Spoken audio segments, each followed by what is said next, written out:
Driving towards a greener Singapore, Parliament has passed a new law that allows the Land Transport Authority, or the LTA, to enforce regulations enhancing the reliability and accessibility of the charging network for electric vehicles. Under the Electric Vehicles Charging Bill, all EV chargers must be certified and registered with LTA and ensure that they adhere to its safety standards.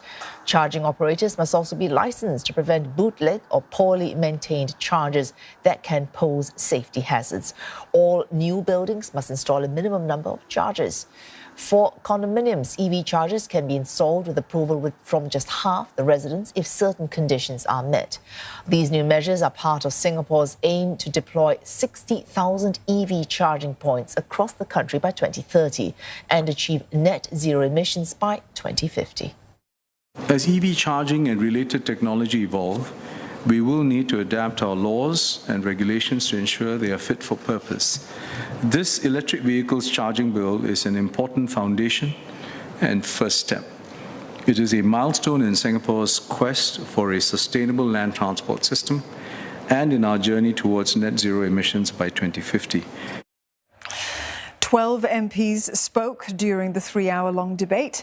They were mostly supportive of the electric vehicles charging bill, but they did voice their concerns over cost, safety and availability of charging points. Jerry Look tells us more.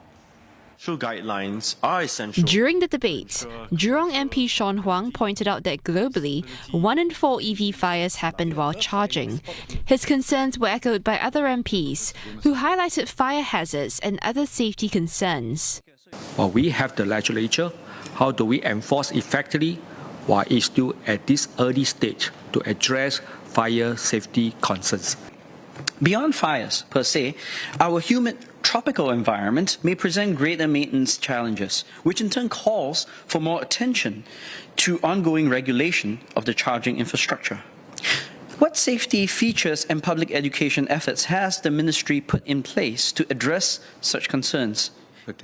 Transport Minister S. Iswaran assured members that the government takes fire safety very seriously. He highlighted provisions in the updated fire code and charger design requirements. Several MPs also asked about preventing and deterring the abuse of charging lots. Should the norm be one where it is first come, first served?